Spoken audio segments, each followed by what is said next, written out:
Hello नमस्कार, मी शारदा. तुमचं सर्वांचं खूप खूप स्वागत आहे शारदा मराठी ब्लॉगमध्ये. माझ्या सर्व ताई दादा मैत्रिणींना गुड मॉर्निंग. श्री स्वामी समर्थ. सकाळची वेळ आहे, तर आंघोळीच्या आधी बाहेरची सर्व काही घराच्या आजूबाजूची झाडझटक करून घेतली. आणि झाडांना बघा किती छान असे फुलं आलेले आहेत. सर्व झाडं असे मस्त फुलले गार्डनमधले ना, तर खूप छान वाटतंय. तर हे मॉर्निंग वॉकवरतून आले आणि मग मी त्यांना म्हटलं का कढीपत्त्याचं झाड आहे ना, एकदम खराब झालं आहे. घराच्या कामाच्या वेळेस त्यांच्यावर सिमेंट वगैरे त्या झाडावरती पडलं आहे ना, तर एकदम खराब झालं आहे. तर त्यांना म्हटलं ते झाड आहे ना तोडून टाका, म्हणजे नव्याने फुटल. तर त्यांनी ना झाड तोडायला घेतलं. ते म्हणे मग चला आंघोळीच्या आधीच हे काम करून घेतो. तर असा कोयत्याचा फटका पण झाडाला जोरात बसू नाही राहिला, कारण वरती दुसरं टगरीचं झाड आहे, तर त्याला लागू राहिला आहे कोयता. मग त्याच्या पण फांद्या तुटतात. त्याच्यामुळे ना मग मग यांनी ना हळूहळू कढीपत्त्याचं झाड तोडायला घेतलं. एकदमच जोराचा फटका बसू नाही राहिला व्यवस्थित, तर म्हणजे ना नव्याने फुटेल. खालून तर थोडंफार फुटलेलं आहे. माझी झाडझटक तर झाली होती, पण आता कढीपत्त्याचे पानं आहे ना परत खाली पडली, कारण ते पानं सगळे वाळून गेले. ते झाड आहे ना पूर्ण वाळून गेलं. एक सुद्धा कढीपत्त्याचं पान वापरण्यासारखं राहिलं नाही. म्हणूनच मग यांना ना तोडायला लावलं. तर आता काही झाडणार नाही आहे. अजून मी चहा पण घेतलेला नाही, पण हे मॉर्निंग वॉकवरतून आले. मग म्हटलं आधी ना हे एक काम करा, पुन्हा राहिलं ना तर ते राहूनच जाऊ शकते. माझी आंघोळ झाली, चहा घ्यायचा बाकी आहे, पण मग म्हटलं आता हे कामं करून घेऊ. देवपूजा बाकी आहे, उंबरट्याला हळदीचं लेपन बाकी आहे. तर बघा किती छान गार्डनमधले झाडं दिसत आहे. आता मी पुन्हा कुंड्या घेतल्या आहे, तर मला झाडं लावायचे आहे, पण आता ते ना थोडेसे उशिरा लावणार आहे. नाशिकला जाईल तेव्हा पपया नर्सरीतून झाडं वगैरे घेऊन येईल ना, तेव्हा ते लावणार आहे. पण जेवढे काही झाडं गार्डनमध्ये आहे ना खूप मस्त आहे. आणि आता उन्हाळा म्हटल्यामुळे ना दररोज झाडांना पाणी घालायला लागतं. एखादा दिवस झाडांना पाणी घातलं नाही का लगेच झाडं सुकून जातात. झाडांना पाणी घालताना सकाळी किंवा दुपारी पाणी घालायचं, खूप उन्हामध्ये पाणी घालायचं नाही. किचनमध्ये आले, रात्रीचे घासलेले भांडे लावून घेते. अजून माझी देवपूजा बाकी आहे, तर देवपूजा करायची. पण मग म्हटलं हे किचनमधले सर्व काही कामं आवरून घेते आणि त्याच्यानंतर मग निवांत आज देवपूजा करणार आहे. उंबरट्याला हळदीचं लेपन पण करायचं आहे. त्याने इथे भांडे लावून घेते. भांडे रात्रीचे घासलेले होते ना, ते भांडे लावल्यानंतर आहे ना किचन एकदम रिकामा आणि छान दिसतो. तर तुम्हाला घरामध्ये धूर दिसत असेल, घरामधून धूप फिरवला आहे ना, त्याच्यामुळे धूर दिसतोय. ते इथं भांडे लावून घेतले आणि बाकीचे सर्वच कामं आवरले. टी व्ही युनिट पण सकाळीच आंघोळीच्या आधीच पुसून घेतलं होतं, पण तिथे ना मला थोडासा डाग दिसला होता. त्याच्यामुळं कपडा मी असा लिक्विडने ओला करून घेतला, लिक्विड आणि पाण्याने, आणि त्याच्यानंतर आहे ना पुन्हा एकदा पुसून घेतलं. तर बघा आता 9 वाजले. तर मला येता जाता दरवाजा उघडा असल्यावर कसं थोडंफार डाग वगैरे असले ना का ते आपल्याला बरोबर दिसतात. तर मग पुन्हा एकदा पुसून घेतला आणि बेड वगैरे सर्व काही आवरून झालं आहे. सोपचा डब्बा आहे ना फुल भरलेला होता. काल माझी भाची इकडं आली होती, तर तिने तो उघडला होता, तर मी बाजूला ठेवून दिला होता. मग मला आता आठवलं, तर त्याच्यामध्ये चिल्लर, पिन काटे, खूप काही सामान भरलेलं होतं. बघा एवढ्या बॉक्समध्ये किती काय होतं. तर पूर्ण आता तो बॉक्स रिकामा केला. तो टी व्ही युनिटमध्ये असतो ना, त्याच्यामुळं मग काही 1-2 रुपये चिल्लर वगैरे असली का त्याच्यामध्ये ठेवायचे. तर आता तो स्वच्छ व्यवस्थित पुसून घेतला आणि तिथे ठेवून दिला. आणि आता हे चिल्लर वगैरे जे काही आहेत ते सगळं व्यवस्थित ठेवून देते. तर जेव्हा अशा आपण काही छोटे मोठे कामं करतो ना, तेव्हाच आपलं घर नेटनेटकं दिसतं. तर चला आता घेते हे आवरून.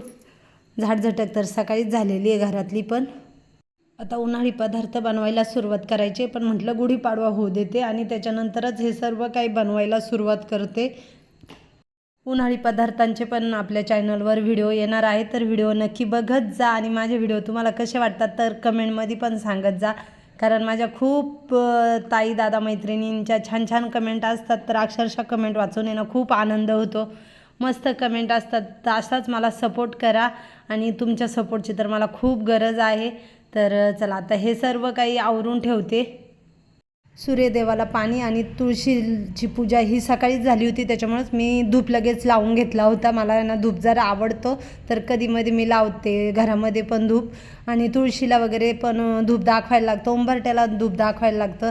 तर बघा मस्तपैकी उंबरट्याचं हळदीचं लेपन झालं आणि कलरफुल अशी रांगोळी काढली. खूप कलर वापरले आजच्या रांगोळीमध्ये, नाही तर दररोज म्हणजे लाल आणि पिवळाच कलर वापरते, पण आज भरपूर कलर वापरले. तर खूप छान रांगोळी दिसतीये. आणि भंगार साचलेलं होतं, बरंचसं भंगार होतं. तर यांनी ना भंगारवाल्याला फोन केला आणि ते भंगार देऊन टाकलं, कारण उगीच ती बाहेर अडचण.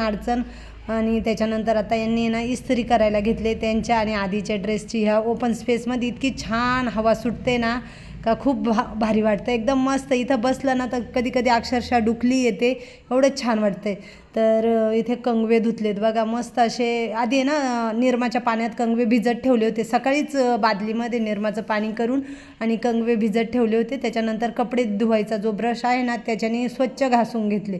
तर आता ना मी संध्याकाळच्या वेळेस तुम्हाला भेटले. इथे तूप बनवायला घेतलं. तर शॉर्ट व्हिडिओ आपल्या चॅनलवर आलेला आहे. पूर्ण रेसिपी मी तुपाची दाखवली का घरच्या घरी पांढरं शुभ्र तूप कशा पद्धतीने मी बनवते.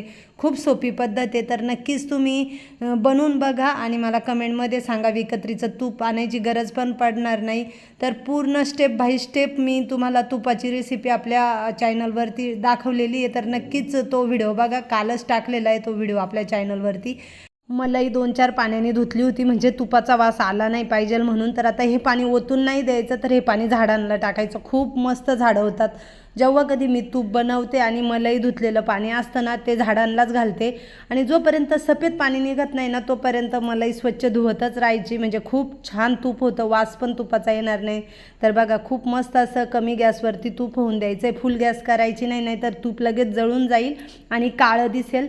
तर कमी गॅसवरती मस्त असं तूप तयार करून घ्यायचं. आता इथे मी गॅस बंद करणार आहे आणि थंड पाण्यात पातेलं ठेवायचे, कारण आपण. तर इथे बघा मी कसं घरच्या घरी पांढरं शुभ्र असं गावठी तूप बनवलेलं आहे. तर आपल्या शॉर्ट व्हिडिओ आपल्या चॅनलवरती शॉर्ट व्हिडिओ आला आहे, तर तो नक्कीच बघा. आता मी ह्या स्टीलच्या रिकाम्या डब्यामध्ये ओतून ठेवते.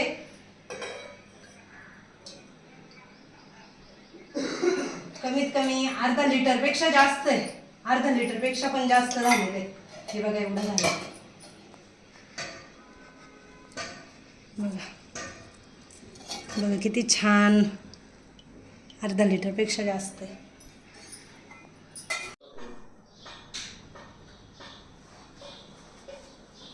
दुपारची वेळ कमीत कमी दुपारचे 2-2:30 वाजले. तर घरातले माझे सगळेच कामं आवरले होते आणि आमच्या मोटरचा स्टॅटरला काहीतरी प्रॉब्लेम आला होता. कारण आता बोर्ड्यामुळे ना व्होल्टेजचा खूप प्रॉब्लेम होता, त्याच्यामुळे ना बोर चालू होत नसायची. तर मग आम्ही काय केलं, दोन्ही स्टॅटर घेतले आणि माहिरावणीला गेलो त्र्यंबकेश्वरच्या पुढे. तर ह्याच काकांनी आमची जलपरी आहे ती बोरमध्ये टाकून दिलेली आहे. तर मग त्यांच्याकडेच आहे ना दोन्ही स्टॅटर घेऊन गेलो आणि बघितलं काही स्टॅटरला प्रॉब्लेम आहे का. तर काही नाही, फक्त वायरी. एक स्टॅटर तर नवीनच होता, त्याला काहीच झालेलं नव्हतं, तरी पण आम्ही दाखवायला नेला. आणि दुसऱ्याच्या फक्त जो चालू होता त्याच्या वायरी उलट्या पालट्या लावलेल्या होत्या. तर मग ते त्यांच्याकडून व्यवस्थित करून आणलं. त्याच्यामुळे आता आहे ना पाण्याचा पण प्रॉब्लेम राहिला नाही. तर माझे घरातले कामं आवरले होते. मग हे म्हणे चल आपण 2 जण जाऊ आणि पटकन ते काम करून येऊ. तर मग आम्ही 2 जण गेलो आणि 2-2.5 तासात पुन्हा आमचं स्टॅटरचं काम झालं आणि लगेच मग आम्ही घरी पण निघून आलो 5:30-6 पर्यंत. तर अजूनही लवकर आलो असतो, पण आम्ही गेलो आणि लाईट गेली. लाईट गेल्यामुळं ते स्टॅटर चेक करायचे होते का काही प्रॉब्लेम वगैरे आहे का, तर ते बघायच्यासाठी मग आम्हाला पुन्हा एखादा तास तिथेच बसायला लागलं. मग तिथे बसलो, व्यवस्थित स्टॅटर चालू झाले आणि ते घेतले आणि घरी आलो. मग तर यांना मी गाडीत तेच सांगत होते का एक झालं का एक, काही नाही तर काही चालूच राहतं. तर हे म्हणा असू दे, काही नाही, ते पण असायलाच पाहिजे, तेव्हाच आपल्याला समजतं का काय पाहिजे काय नाही. तर आता इथे बघा व्यवस्थितपैकी चालू करून घेतली. आणि जेव्हा कधी आमच्या बोरला काही प्रॉब्लेम वगैरे आला तर हेच काकांना आम्ही बोलवतो, कारण त्यांनीच जेलपरी बोरमध्ये टाकून दिली आहे ना, त्याच्यामुळे ते सगळं काही त्यांना माहिती. मग आम्ही तर काही करत नाही आणि दुसरं कोणाला काही सांगत पण नाही. दुसरं कॅपॅसिटर चालू आहे तुमचं. ते कॅपॅसिटर तेव्हा याचं बटन दाबलं का ते कॅपॅसिटर चालू होतं. आलं ना तुमचं ते दुसरं स्टॅपिंग कॅपॅसिटर, त्याच्यातून ते चुकलं होतं उलटा पालटा लावलं. हां आलं का लक्षात. आता हा चेक करा. हा पण चालू कर. हा चेक चालू करून घ्यायचा. हो, हा चालू करून द्या. म्हणजे एक इमर्जन्सी असायला पाहिजे मग कधी काय वाटलं का पटकन. हा नाही तर होतं ते झालं क्लिअर. हां केलं सगळं कम्प्लीट केलं. एकदम व्यवस्थित करून द्या काका. हात लावले ना होतं क्लिअर होतं का ते. तर रिले वगैरे पाहिला का. नाही काही नाही. तो करतो का दादा, चालू करून बघतो. हां बघ बघ, रिले वगैरे पाहून घ्या बरं त्याचा याचा.